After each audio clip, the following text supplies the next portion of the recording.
Hello YouTube, this is Garrowin again.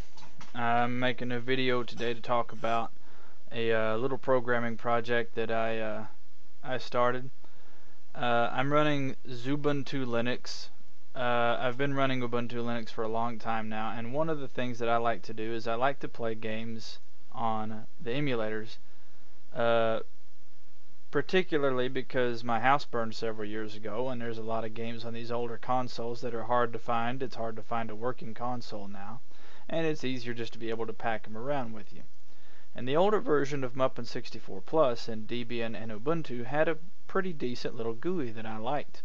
It gave me all the functionality I needed and let me play my games. Well, newer versions of Mupen64Plus, for one reason or the other, have had that GUI removed. I'm not sure if that was something the Debian guys added and just decided not to maintain anymore or what. But I got tired of having to manually run the Mupen64 command with all of the arguments I wanted every single time I wanted to play a game. And I also got tired of looking around for a decent third-party front end. I tried M64Pi, and that was just way too much trouble. Cute Muppen was okay, except for if you used Glide 64, which has given me the best performance, the game window doesn't close when you kill the ROM. So if you're full screen and you kill the ROM, the game ends, but the game window stays full screen and you're stuck there with a black screen and you have to do a hard reboot. So I wanted something to make life easier for myself and my immediate friends and family, and I threw it up on SourceForge for anybody else that wants to look at it. So let's take a look at it here. There we go. So you'll see here there's an old stable folder. I wrote a version a day or two ago that's on the SourceForge page. SourceForge. So if you want to try out this version that's written in Bash, it is included in the folder with the new version. It does depend on the these libboost libraries. I've included the deb files because I know the majority of people who might be interested in something like this are probably running Ubuntu or Mint or some flavor of a Debian-based operating system, so these will work. Those are included, and it uses the EasyGUI library to draw a user interface. The licensing for all of those things is included at the bottom of the README. And this is the actual executable, the Mupen64.py file. And this is the actual latest version written in Python.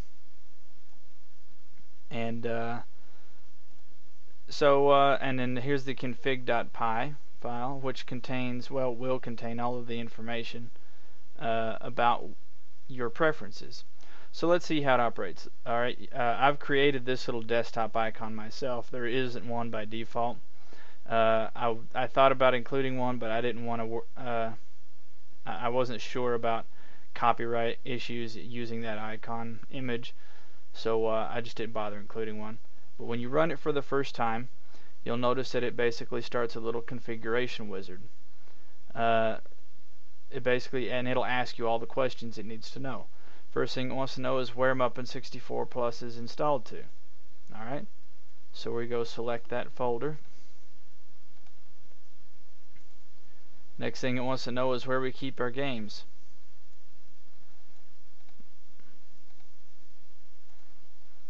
Alright, what resolution would we like to run them at? We're going to do it windowed, so we'll do a smaller resolution. Windowed.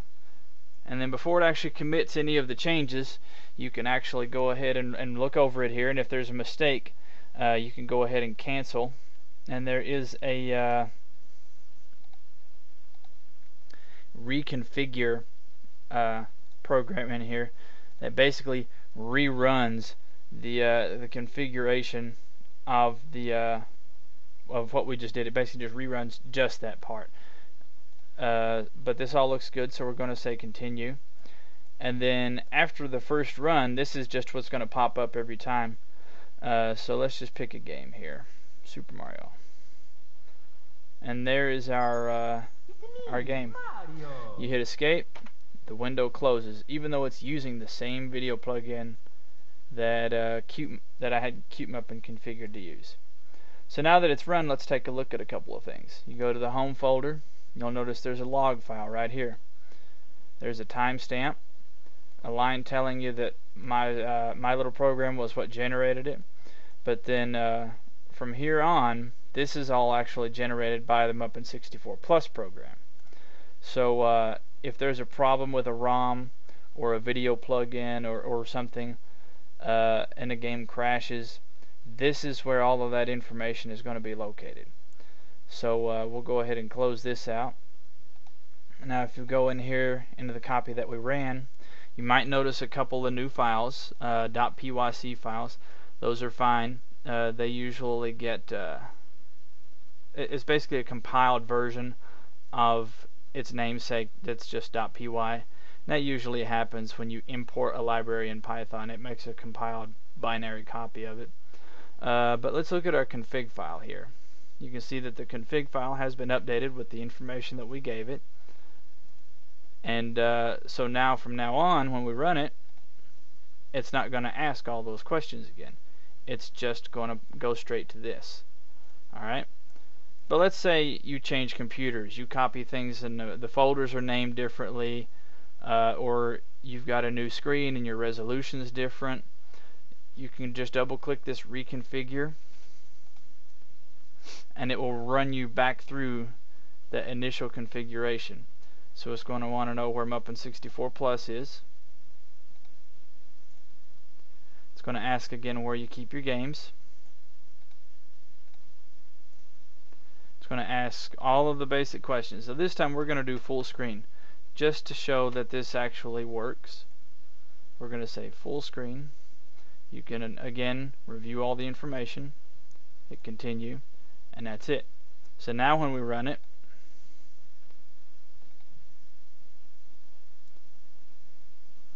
you can see that it's using the new settings.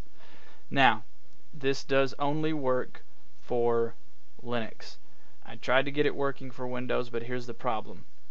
The Linux version of Mupen64Plus, if you just go download it right now and extract it and only run it with a game file as an argument, it will launch using its default settings. It comes with a list of pre-configured controllers, so you can plug a controller in and most of them will work with a pretty good layout out of the box without you having to go manually punch each and every key in every time you want to change controllers. The Windows version, for whatever reason, wanted me to tell it every single time it ran what RSP plugin, what audio plugin, what video plugin, and then it wanted me to configure all of the input controls, and that was just way too much for me to worry about doing, because I don't know what controller you're going to be using or any of that stuff. So I left it alone. If you run it on Windows, it's not going to crash or do anything stupid. It's just going to refer you to Project 64, which is a program that I have used on Windows before that worked great. You can hit OK and it just exits, or you can click on this button and it will actually take you to the Project 64 website, which is down right now. But that's the program in a nutshell. It's on SourceForge under the name Mupen64Plus-GTK. So feel free to go check it out. Offer me some suggestions. If you guys have any comments, questions, or suggestions, feel free to post them in the comments section below, and I'll address them as necessary. So this is Garrow and out. Y'all have a good one.